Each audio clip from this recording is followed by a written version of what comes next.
अस्सलाम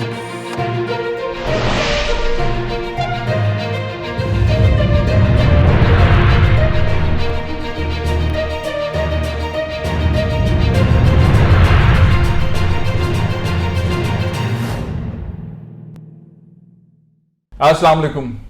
chief justice of Pakistan जनाब justice गुलजार अहमद साहब रिटायर हो रहे हैं। 1 फरवरी उनका आखिरी दिन है। उन्हें कैसे याद रखा जाएगा, पाकिस्तान में कैसे याद रखा जाएगा, कराची के लोग उन्हें कैसे याद रखेंगे? कराची से उनका ताल्लुक था, ताल्लुक है, वो कराची आएंगे, कराची के लोग उन्हें वेलकम करेंगे। ये शाहराहें, शाहराह फैसल, राशिद महनाज रोड, यहां मुख्तलिफ फैसलों के अंदर लोगों की सिसकियां, बच्चों की दुआएं, बच्चों की अपीलें, बिजनेस कम्युनिटी के ऊपर लाठी चार्ज, बिल्डर डेवलपर जो लोगों को रोजगार देते हैं उनकी पिटाइयां, उनके ऊपर लाठी चार्ज, ये सब कुछ जो कुछ हुआ वो जस्टिस गुलजार अहमद साहब के फैसलों की बदौलत हुआ।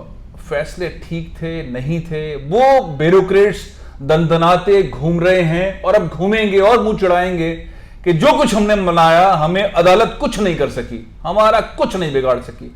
लोग कहते थे चीफ जस्टिस ऑफ पाकिस्तान जनाब जस्टिस गुलजार अहमद साहब बिल्डिंग कंट्रोलर के तौर पर काम कर रहे हैं। उन्होंने जिस तरह नस्ला टावर को तोड़ा और उनके मकीनों को, नस्ला टावर के मकीनों को मुआवजा नहीं दिलवा सके, मुआवजा नहीं मिला, और वहां पे जिन लोगों ने गैर कानूनी काम किए थे उन ऑफिसर्स को नहीं लटका सके, उनसे पैसे नहीं छीन सके, लोगों को याद रहेंगे ये फैसले। राशिद महनाज रोड पे रॉयल पार्क को जिस तरह उन्होंने तुड़वाया, जिस तरह उन्होंने तुड़वाया, जैसे वो डिप्टी कमिश्नर को ऑर्डर किया करते थे, कमिश्नर्स कपकपाते थे, और वो जिस अंदाज में रॉयल पार्क को तोड़ा, वहां तमाम सियासी जमातों के रहनुमा पहुंच गए, रॉयल पार्क पे तमाम सियासी जमातों के रहनुमा पहुंच गए, अपीलें करते रहे। लेकिन चीफ जस्टिस ने कहा कि मेरे फैसले पे अमल दरामद होगा। रॉयल पार्क को तोड़ा, उसका एक मालिक, उसका एक पार्टनर, उसने खुदकुशी की, दूसरे पार्टनर को कैंसर हुआ, वहां के लोग दरबदर हो गए, उनकी सरमायाकारी जाया हो गई। अब तक 1 रुपया उन लोगों को नहीं मिला जो रॉयल पार्क में जिन्होंने पैसा लगाया।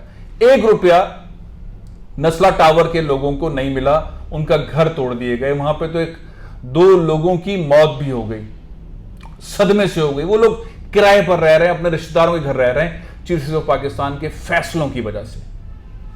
अलादीन पार्क का मामला ले लें, इतना खूबसूरत जगह जहां पे बच्चे जाके खेलते थे फैमिलीज के लिए, लोअर मिडिल क्लास के लिए, उसको कमर्शियल एंगल निकाल के चीफ जस्टिस ऑफ पाकिस्तान ने तोड़वा दिया। वहां पे अब हिरोइनची बैठते हैं, वहां पे सरिया निकाला जा रहा है, वो अपनी पुड़ी निकालने के लिए, अपनी सिगरेट के लिए, अपने इंजेक्शन के लिए वो सरिया अब तक निकाल के बेच रहे हैं। चीफ जस्टिस ऑफ पाकिस्तान ने खूबसूरत इलाके को बहुत बदतर कर दिया, उनके फैसले ने बदतर कर दिया। सदर में आ जाइए, जो उन्होंने फैसले किए, नालों से मुतालिक जो उनके फैसले हुए, गरीबों को, मिडिल क्लास लोगों को जो नुकसानात हुए। आइए कराची सर्कुलर रेलवे वाला फैसला, उन्होंने अच्छी नीयत से किए वो फैसले, लेकिन इतनी सुस्त रफ्तारी से हुकूमत ने काम किया कि कुछ रिजल्ट अब तक ग्राउंड पर नजर नहीं आया। उसी पुराने ट्रैक के ऊपर 2 ट्रेनें चल गई, वो 2 ट्रेनें चल रही हैं, कोई उसमें नहीं बैठता, खाली ट्रेनें आ रही हैं, खाली ट्रेनें जा रही हैं। चीफ जस्टिस ऑफ पाकिस्तान के फैसले, इस्लामाबाद के अंदर सुप्रीम कोर्ट के फैसले लोगों को नजर आने लगे, याद आने लगे। हयात रेजेंसी होटल को जब बनाया गया अपार्टमेंट की सूरत में, वहां अमीरों के घर थे, वहां रेगुलराइजेशन हो गई। यहां गरीबों के, मिडिल क्लास लोगों के घरों को तोड़ दिया गया, फैसले को अकोमोडेट नहीं किया गया, उस फैसले को कॉपी नहीं किया गया, उस फैसले को सोचा नहीं गया। मैं सोच रहा था कि बहुत सारे दिन लोग इंतजार कर रहे होते हैं, सिंध हुकूमत इंतजार कर रही है, सीएम साहब, वुजरा की बेइज्जती हुई, एडमिनिस्ट्रेटर की बेइज्जती हुई, चीफ सेक्रेटरी की बेइज्जती हुई, सेक्रेटरियों की बेइज्जती हुई, रिमार्क्स ऐसे दिए चीफ जस्टिस ऑफ पाकिस्तान ने इलेक्टेड गवर्नमेंट सिंध की, उससे 20,000 दफा लोग इख्तलाफ करें, मैं भी करूं उनकी गवर्नेंस से, मैनेजमेंट से, सबसे, लेकिन इलेक्टेड गवर्नमेंट है सिंध की, पाकिस्तान पीपल्स पार्टी की, किस तरह नहीं लतड़ा रिमार्क्स के अंदर और फैसलों के अंदर एक जुमला नहीं लिखा। चीफ जस्टिस ऑफ पाकिस्तान के फैसलों में एक जुमला नहीं आया। उन्होंने सईद गनी की ऐसी की तैसी कर दी, उन्होंने मुर्तजा वहाब की कर दी, सीएम को बुलाया, सेक्रेटरीज को बुलाया, बहुत बातें इस तरह की, रिमार्क्स इस तरह के दिए लेकिन फैसलों में कुछ नहीं था। लोग डरते थे, हम चैनल्स पर डरते थे, इस तरह की बातें ये कर रहे हैं, पता नहीं क्या होगा, सिंध हुकूमत रहेगी नहीं रहेगी। लेकिन जब फैसलों में देखा तो फैसलों में कुछ नहीं था। रिमार्क्स के अंदर अंगारे होते थे, बम होते थे, धमाके होते थे। अगले दिन खबरों के अंदर अखबारात की लीड्स चीफ जस्टिस जनाब जस्टिस गुलजार अहमद साहब की रिमार्क से भरी होती थी। फिर देखा बहुत सारे जज साहिबान ने, बहुत सारे, मैं नाम नहीं लेना चाहता, मैं बहुत एहतराम करता हूं अदलिया का, जज साहिबान का, बहुत सारे जज साहिबान ने उनके साथ बेंच में बैठने से इनकार कर दिया। फैसले बजाय अवाम को रिलीफ देने के होने चाहिए थे, लेकिन फैसले इस तरह के हो रहे थे। आम एक बात आने लगी कि चीफ ऑफ पाकिस्तान कराची को वैसे ही कराची को देखना चाहते हैं जैसे वो बचपन में जवानी में कराची को देखना चाहते थे, वैसे ही कश्मीर रोड देखना चाहते थे, वैसे ही वो राशिद महनाज रोड देखना चाहते थे, वैसे ही वो सारे फैसले देखना चाहते थे। लेकिन बहुत सारे फैसले उनके अमल दरामद उन पर नहीं हुआ। जो सिविलियन साइड थी उनको तो तोड़ मरोड़ कर तबाह कर दिया गया, लेकिन बहुत सारे ऐसे फैसले भी थे, ऐसे शादी हॉल्स भी थे, ऐसे मॉल्स भी थे, ऐसे बहुत सारे मामला थे जहां पर उनके फैसले को वो उस अंदाज से अमल दरामद वो नहीं करवा पाए। मैं ये सोच रहा था कि जब वो कभी कराची तशरीफ लाएंगे, जाहिर है महफिलों में बैठेंगे, बार में जाएंगे, उन्हें किस तरह लोग मिलेंगे, उन्हें किस तरह मीडिया मिलेगा। जाहिर है 1 फरवरी के बाद वो एक आम पाकिस्तानी होंगे। चीफ ऑफ पाकिस्तान के फैसले के बाद कोई कुछ नहीं कर सकता, ना आर्मी चीफ, ना प्राइम मिनिस्टर ऑफ पाकिस्तान, ना सीएम, ना कोई। हमने बहुत सारी अपीलें देखी इस शहर के अंदर, हमने आबाद की अपीलें देखी, हमने बिजनेस कम्युनिटी की अपीलें देखी, आम शहरियों की अपीलें देखी, तमाम सियासी जमातों के लोग रॉयल पार्क के बाहर आके बैठ गए, वो नसरा टावर के बाहर आके बैठ गए, सदर के अंदर जब तोड़फोड़ हुआ वहां आके बैठ गए और वो अपीलें करते रहे। बहुत अपीलें की, रिव्यू में गए, बड़े बड़े वकील किए, लेकिन बड़े बड़े वकीलों को भी बड़े ठीक ठाक किस्म की डांट अदालत के अंदर मिली। आखिरकार वो टाइम खत्म हो रहा है, आखिरकार 1 फरवरी आ गई है और 1 फरवरी आने के बाद चीफ ऑफ पाकिस्तान एक नॉर्मल पाकिस्तानी की हैसियत से होंगे, उनके पास वो इख्तियारात नहीं होंगे। लोग किस तरह उन्हें देखेंगे और वो किस तरह का रवैया उन्हें किस तरह से देखा जाएगा। उनके फैसलों को मेरा ख्याल है तारीख के सबसे ज्यादा कंट्रोवर्शियल फैसले जिन्होंने आवाम को तकलीफ दी, जिनसे लोगों की हलाकतें हुई, लोग शहीद हुए, लोगों का रोजगार तबाह हुआ, लोगों के घर तबाह हुए, लोगों के मुस्तकबिल तबाह हुए। एक घर बनाने में जितनी जुस्तजू लगती है मिडिल क्लास के, सारी जिंदगी पैसे कमा के, पैसे बना के किस तरह से घर बनता है, उन्होंने घर तोड़ने के अहकामात दिए और तोड़ दिए गए। मैं ऐसे चंद लोगों को जानता हूं जिन्होंने घर लोन पर लिया है। नस्ला टावर, चंद ऐसे लोगों को जानता हूं, मैं चाहता नहीं उनका नाम लूं, उन्होंने कर्जे पर लिया बैंक से, इंस्टॉलमेंट जा रही है, बिल्डिंग टूट चुकी है, इंस्टॉलमेंट जा रही है, बैंक कह रहा है आपने लिए पैसे वापस करें। उनको अदालत ने अल्टरनेट नहीं दिलवाया, अदालत ने पैसे नहीं दिलवाए। आबाद वालों की चीखें गले सूख गए, वहां के लोगों के आंसू निकल आए, पूरी कौम रो पड़ी, लेकिन कोई ऐसा फैसला ऐसा नहीं आया जिससे लोगों को तसल्ली होती। एक नहीं, बहुत सारे ऐसे फैसले हुए, बहुत सारी ऐसी चीजें हुई, बहुत सारे ऐसे मामलात हुए। किस तरह याद रखा जाएगा, जज साहिबान किस तरह से रिमार्क्स दे रहे हैं, सीनियर वकला किस तरह के रिमार्क्स दे रहे हैं, लोग किस तरह से गुफ्तगू कर रहे हैं। आखिरकार वो वक्त चला गया, एक जमहूरी पार्टी, पाकिस्तान पीपल्स पार्टी, उनको किस रिमार्क से पुकारा गया, उनके वजीर आला को किस रिमार्क से पुकारा गया, उनके वज़रा को किस तरह से पुकारा गया।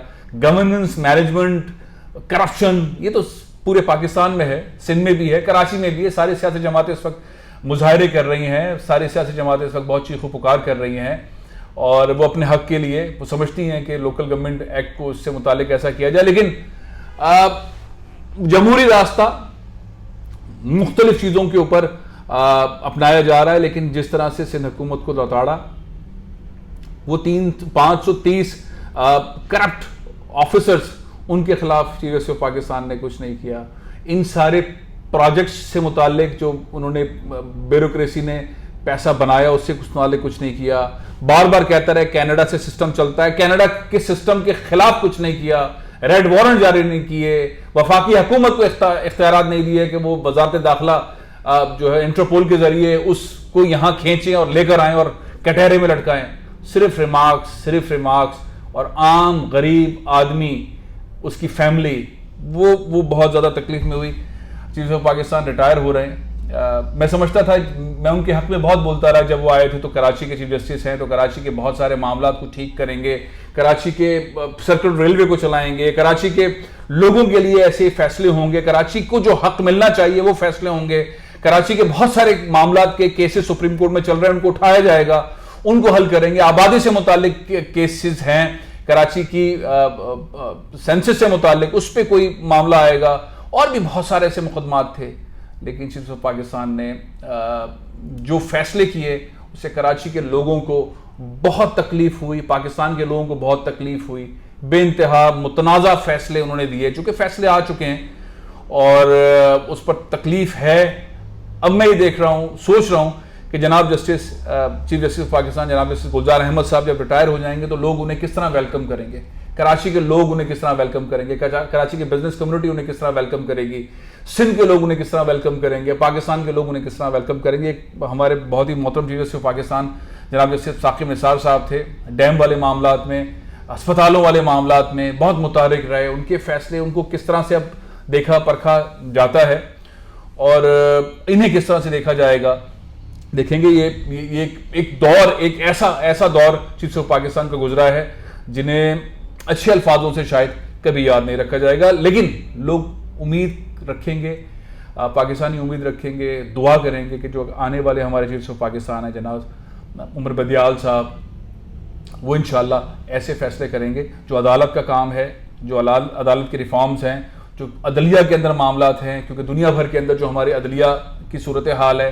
जो करप्शन और फैसलों से मुतालिक मामलात हैं, उसके ऊपर नजर आएगा। लोग बार बार कहते रहे साकिब निसार साहब ने जो अदालत का काम करना था वो, और जो चीफ ऑफ पाकिस्तान जनाब जस्टिस गुलजार अहमद साहब ने जो अदालतों के अंदर रिफॉर्म्स करने थे, बजाय उसके कि अदालतों के बाहर के जो मामला थे उसमें रिमार्क्स की सूरत के अंदर बहुत ज़्यादा काम किया, लेकिन अदालतों के रिफॉर्म्स नहीं की, जिसकी वजह से पाकिस्तान की अदालतें दुनिया भर में जिस अंदाज से पुकारी कही देखी जाती हैं, शायद अल्लाह करे हमारे आने वाले चीफ ऑफ पाकिस्तान जनाब जस्टिस उमर बदियाल साहब उन चीज़ों पर फोकस करें, हमारे अदलिया का वक़ार बुलंद करें, वहाँ पे क्वालिटी को इम्प्रूव करें, वहाँ पे शफाफियत लेकर आएँ, इंसाफ बोले। बहुत सारे रिमार्क्स इस तरह के आए जिससे लोगों के दिल दुखे, बहुत सारे रिमार्क्स ऐसे आए जो ऐसा लगता था फैसलों के अंदर होंगे।